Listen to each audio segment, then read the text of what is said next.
Welcome back to A Celtic State of Mind. I'm Paul John Dykes, and today I'm delighted to be joined by Paul Muldoon for a wander round paradise.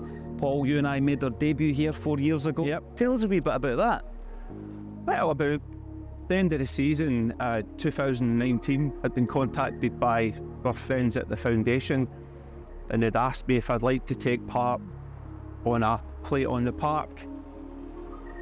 And at 46 years of age, my dream came true, and I got the opportunity to play on the park with yourself and quite a few other people that evening. It was tremendous, wasn't it? Absolutely. It really was. I mean, Absolutely. it's like you say, a dream come true.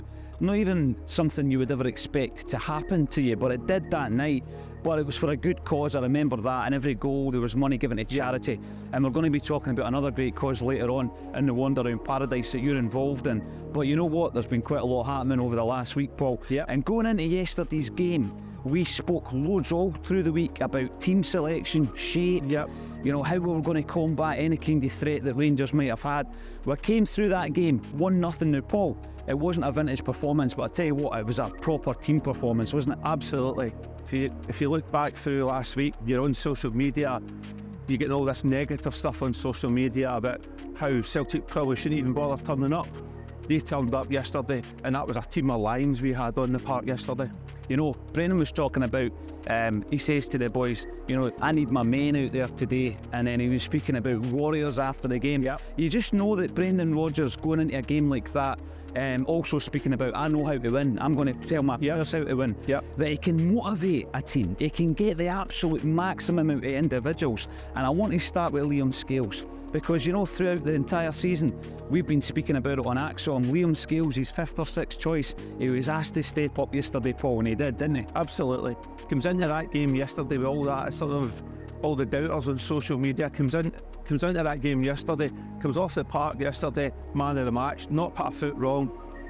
At the start of the game yesterday, there was obviously the disallowed goal, and I think after that just he took composure after that and just settled into the game. What a performance he had. It was brilliant, and you know what, I think he's changed a lot of people's minds about his future at Celtic Park. Now, you mentioned a disallowed goal. There was a couple yesterday for Rangers, one in particular that they're still moaning about, Paul, and I've watched all the replays and I've heard all the ex-referees talking about it. What was your thoughts?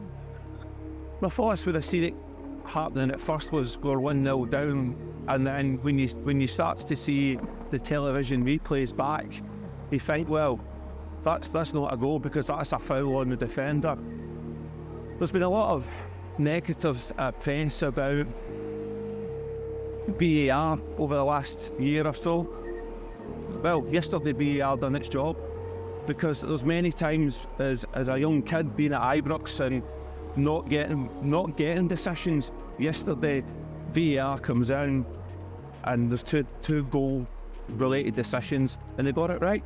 You know, going into that game, we had a wee joke about Big Stubbs' comments. You know, he was talking about, in an unrelated show, he was talking about a decision that wasn't given to Celtic, and we were kind of theorising which decision was it. There was that many of them, Paul, but we think it might have been Stefan Mahe when Andre Kanchelskis took him out right in front of the referee, didn't get the penalty kick.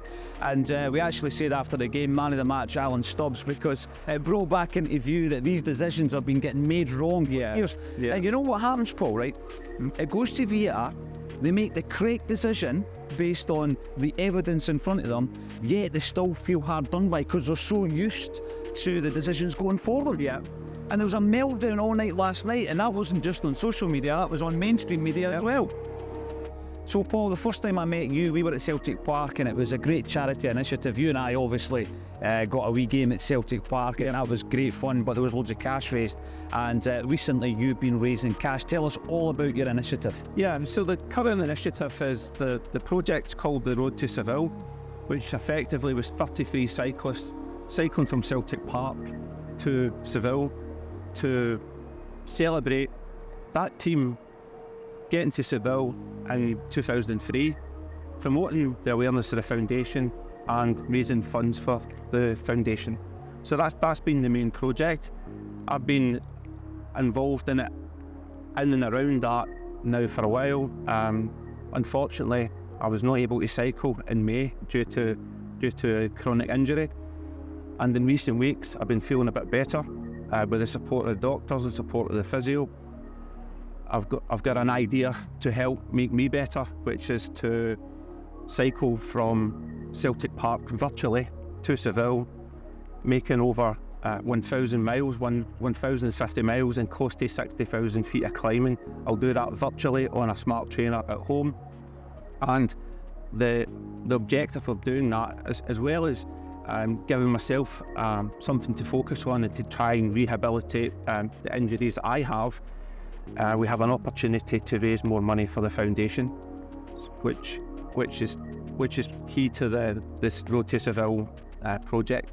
The project I've launched, just as a wee name tag off the back of that, just to give a bit of fresh content, is Mouldy Goes to Seville. So we're hoping with that we can continue to increase the funds that we raise for the foundation. Brilliant. Give us a current total, Paul. How much have you raised? We're just over 100,000. The Road to Seville project has raised just over 100,000. That's incredible. And we're going to have the link, obviously, underneath the video as well for donations to come in. Paul, fantastic. Well done. So, Paul, VAR worked for Celtic yesterday. It was the right decision, no doubt about it.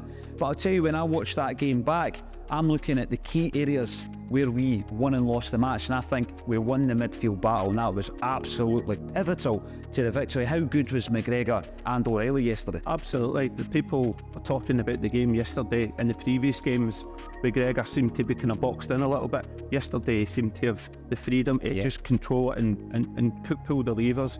And O'Reilly, I think this year, he just seems to have taken it to another level. You know, when I think about O'Reilly, I put him in the same category, and I've said this a few times, as Abada and Hatate, in that I think Rodgers can take him to that next level. We're seeing it. Last week, you know, he missed a few chances against St John's Paul. That'll all come. But I just felt that about 65 minutes in, I thought to myself, he'd put in such a shift, he's bound to get taken off. And last season, I think he probably would. Yeah. But he was on the park for the 90-odd minutes, and he'd done the job. And I think another thing we need to speak about is, you know, that bit of quality in the final third that changes a 0-0 draw into a win. And that quality, of course, is Kyogo Furuhashi. Absolutely. What a finish. We've seen that yesterday. That's the difference between the two teams on the park yesterday. Towards the end of the second half, there was the other team had a few chances. And Joe Hart had an immense performance, picking up, saving all sorts of shots at him, and that was the difference between the two teams. Kyogo stepped up at the right time, and what a goal that was. Oh, it was a tremendous finish. And I know he had a few chances, but sometimes, you know, if you think about Kyogo and what he's done this season, he is the man that you can rely on to pull something out of the bag when you truly need it. You mentioned Joe Hart, and I think he's coming for a lot of criticism, so much so that a lot of fans wanted a new goalkeeper to come in during the window. How did you feel the window went? Were you satisfied with it, Paul? I think human nature is to always critique things and always want to improve things and make things better. And if you ask me my view of that, I would say that we could potentially be looking to have more cover in the left back position. Yeah. So I was disappointed in that. But overall, the other position we could have looked at could have been a centre forward position. Now, Les Brendan's got plans on that to convert either Abada or convert Maeda. I feel as if we're a little bit light in the centre forward position. Beyond that, it's difficult to comment on all these new guys. We haven't seen them play, but we've got to trust the process that Ange and the club put in place a couple of years ago. We've got to trust that process and hope that some of these exciting young wingers coming in are going to be the next Abada or the next Jota. Definitely. And one final point there, I was glad that Rocco Vata didn't leave the building, and I know he can play through the centre, so maybe Rodgers is looking at Vata and thinking, you know, this is a development season for you. It's going to give you some game time at some point, and it might be that third choice centre forward. Big Champions League draw last week, Paul. It's always exciting, of course, and we all want different teams for different reasons. Our old friends Feyenoord to beat us in the 1970 final, before our time, of course. Maybe no yours. Certainly before my time. I'm joking. And obviously we got Lazio, and I think Atletico Madrid. There's a bit of history there as well. What did you make of the draw? Can we get through that group? I think we can give our best shot. I think if we can get the points on the board at Celtic Park can take us back to when we were Celtic Park Fortress under the Martin O'Neill, Gordon Strachan, Neil Lennon days. When we get a good few points on the board, anything's possible. Yeah, and when it's possible, you're we've right. also seen in recent years that the team is not afraid to play away from home. Yeah, no, you're right. And by the way, I think they had some good results under Brendan Rodgers' first time round.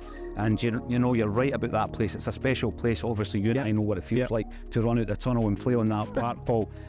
One final thing I want to talk to you about is, you know, when Brendan Rodgers came back, some fans weren't happy with that, right? Yeah. And you totally understand, because of the nature in which he left the club. Yeah. He's come back into a job that, you know, I don't think he should have left at that particular point. He'd done it for his own reasons. How big a result yesterday was that for Brendan, with his relationship galvanised again with the Celtic fans? I think that result yesterday's massive, and I think what it does is it sends a reminder to people that we've got a top draw manager here at Celtic Park, and he knows how to win games, and that's, for me, settled everyone down, because the last couple of weeks we had an unfortunate performance against Kilmarnock and St Johnstone, where during both of those games at times you're thinking we're clueless, there's no real plan here.